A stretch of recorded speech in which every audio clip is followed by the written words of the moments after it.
Première visite de ce samedi, l'aire d'abattage de l'arrondissement de Glazoué. Tout est fait prêt presque pour sa mise en service. Un hangar d'attente, un bureau pour le vétérinaire, un magasin, une aire d'abattage et d'inspection et une table d'inspection. Voilà les composantes de cette infrastructure qui va abriter une dizaine de bouchers et de charcutiers. Les bénéficiaires remercient le PADAC tout en lui adressant quelques doléances. Notre abattoir qui est vraiment rétabli et nous sommes très contents de cela. Nous sommes très contents. Donc, on ne peut vous remercier sincèrement parce que c'est du jamais vu dans Glazoué. Mes doléances, vraiment, sans l'eau, il n'y a pas la vie.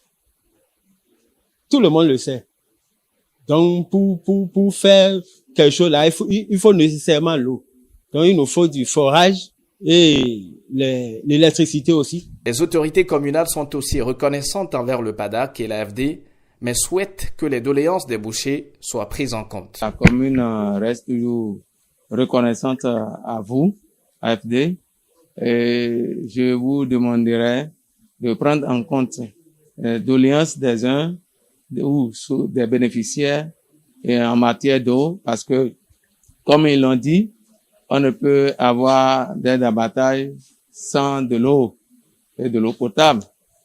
Il y a aussi l'assainissement des lieux. Vous voyez, vous comprenez avec moi que nous sommes devant une réalité où il faut assainir un peu les lieux. L'entreprise en charge du site a été instruite par la mission à l'effet de livrer l'ouvrage dans 10 jours plus tard. Avant de quitter la commune de Glazoué, la délégation a fait un tour à la ferme de la coopérative des agriculteurs modernes de Glazoué, CAMOG en abrégé. On retrouve ici ovins, bovins et volailles en espèces variées. La mission s'est entretenue avec le président de la coopérative sur des questions liées au fonctionnement de la ferme avant de faire le tour des réalisations du PADAC. On a bénéficié de beaucoup de choses de la part de PADAC.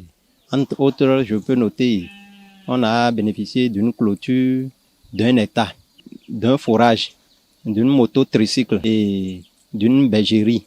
Cet appui du PADAC s'élève à environ 15 millions de francs CFA.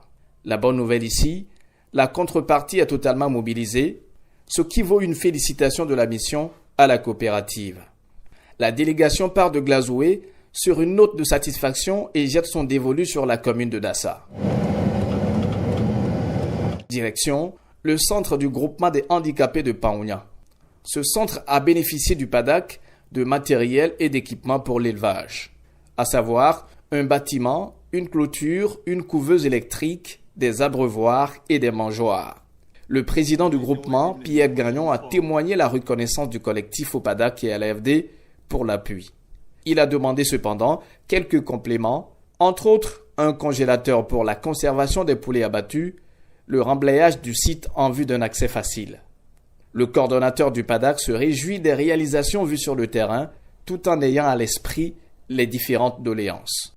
Globalement, nous avons eu une journée très intéressante parce que les activités que les uns et les autres mènent et que nous avons pu visiter ont permis de savoir que de bonnes choses se réalisent sur le terrain. Je voudrais évoquer, par exemple, Sodan. Sodan, c'est un groupement de handicapés, comme je l'ai dit, qui mène des activités d'élevage. Effectivement, c'est un groupement qui fonctionne très bien, mais il y a encore quelques difficultés qu'il convient de relever ici. C'est un groupement qui aurait souhaité avoir, au lieu d'une couveuse électrique, donc qui fonctionne sur les installations de la SBE, qui souhaiterait avoir une couveuse qui fonctionne plutôt sur la base d'un panneau solaire. En ce qui concerne le groupement que nous avons visité à Glazoué, qui est un groupement de porteurs privés, c'est une coopérative qu'on appelle CAMOG, qui fait de l'élevage de petits ruminants. Et tout cela fonctionne très bien.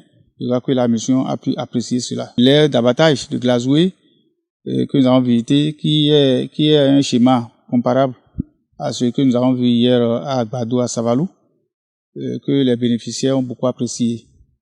Et toutefois, ils ont pu émettre encore quelques observations ou quelques doléances, j'allais dire, pour que l'infrastructure soit bien utilisée. La visite ne s'arrête pas à Paounia. Demain, la troisième journée, nous serons à Kilibo. À Kilibo, nous allons voir les hangars du marché central de Kilibo. Ensuite, nous irons à Tui, notamment à Yetoro, c'est à la frontière Bénin-Nigeria, où le PADAC a réalisé là-bas un magasin de 1000 tonnes, une capacité de 1000 tonnes. La voie est assez longue et peu praticable, mais la mission est décidée à aller constater ce que le PADAC a pu faire à ce niveau-là.